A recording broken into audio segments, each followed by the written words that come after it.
UNSC की emergency meeting में रूस का जवाब क्या है, इस पर भी गौर करना जरूरी है। कहा गया है कि आर्मी के दम पर डोनबास को कुचलना चाहता है यूक्रेन। हम यूक्रेन को मिलिट्री ऑपरेशन चलाने नहीं दे सकते। रूस अपने बचाव में किस किस तरह के तर्कों को सामने रख रहा है, ये देखिए। डोनबास को बचाने के लिए अलग देश की मान्यता जरूरी थी, ये बता रहा है रशिया दुनिया को। जेलेंस्की ने शांति समझौते को हर तरीके से तोड़ा, यानी व्लादिमीर पुतिन की तरफ से आरोप जेलेंस्की पर लगाए गए हैं।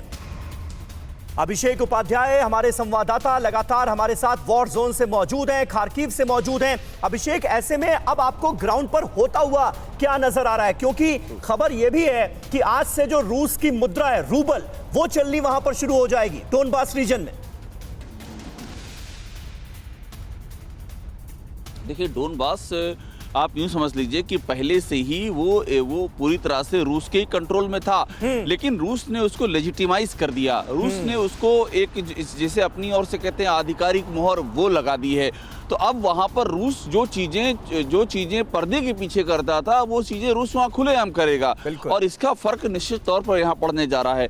देखिए, मैं अभी खार्किव में खड़ा हूं। खार्किव से सिर्फ 40 किलोमीटर की दूरी पर रूस का बॉर्डर है, बेलगोरेड शहर है, और इस खार्किव को माना जा रहा है कि खार्किव वो पहला शहर होगा जिस पर रूस कब्जा करेगा। यहाँ पर 3 टर्म बहुत ही फेमस है समीर, एक LPR लुगांस्क के लिए, DPR डोनेट्स्क के लिए, और एक KPR खार्किव के लिए, यानी कि खार्किव पीपल्स रिपब्लिक। तो इस पर पहले से ही रूस की नजर रही है, तो इसलिए यहां से भी तैयारियां चल रही हैं। और देखिए, तनाव जो है वो डोनबास के इलाके में लगातार बढ़ता जा रहा है। कल रात पे मैं डोनेट्स्क में गया था। डोनेट्स्क में वहां स्लोवांस्क करके एक शहर है जिस पर कि 2014 में रूस समर्थित विद्रोहियों ने कब्जा कर लिया था, बाद में उसको छुड़ाया गया था। ऐसे बहुत सारे शहर हैं जो एग्जैक्टली उस बॉर्डर लाइन के करीब है, जहां एक और रूस समर्थित अलगाववादी, जो कि अब जिन्हें रूस ने देश घोषित कर दिया, और दूसरी ओर यूक्रेन की सेना है, बीच का जो सिर्फ इलाका है। तो अब यूं समझ लीजिए कि वहां लड़ाई जो छिड़ी हुई लड़ाई और इंटेंसिफाई हो सकती है। और यह भी हो सकता है, क्योंकि दावा उधर से जो अलगाववादी वो कह रहे हैं कि डोनबास का जो पूरा इलाका वो उनका है, ऑलरेडी उस पर दावा कर रहे हैं। अगर उन्होंने आगे बढ़ने की कोशिश की या यूक्रेन की फौज ने अपनी ओर से कोई रिटेलिएट कर दिया, तो ये मामला हद से ज्यादा आगे निकल सकता है। ठीक है अभिषेक, बिल्कुल बने रहे आप हमारे साथ। मंतोष शर्मा हमारे साथ मौजूद हैं, सीनियर जर्नलिस्ट हैं, अमेरिका के कैलिफोर्निया से हमारे साथ लाइव हैं।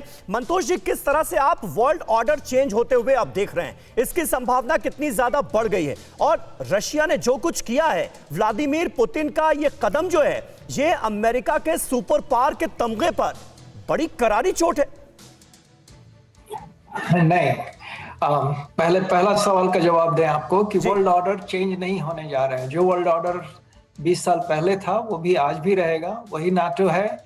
अमेरिका और रशिया के संबंध कभी दोस्ताना नहीं रहे हैं, चाहे वो ट्रंप का चुनाव का हो या सीरिया में उनका रोल हो, इराक का रोल हो, तो दे वर ऑलवेज एडवर्सरीज। तो उस हिसाब से वर्ल्ड ऑर्डर चेंज नहीं होने जा रहा है, बजाय कि वो रीजन का जहां ये ट्रबल है उस हिसाब से।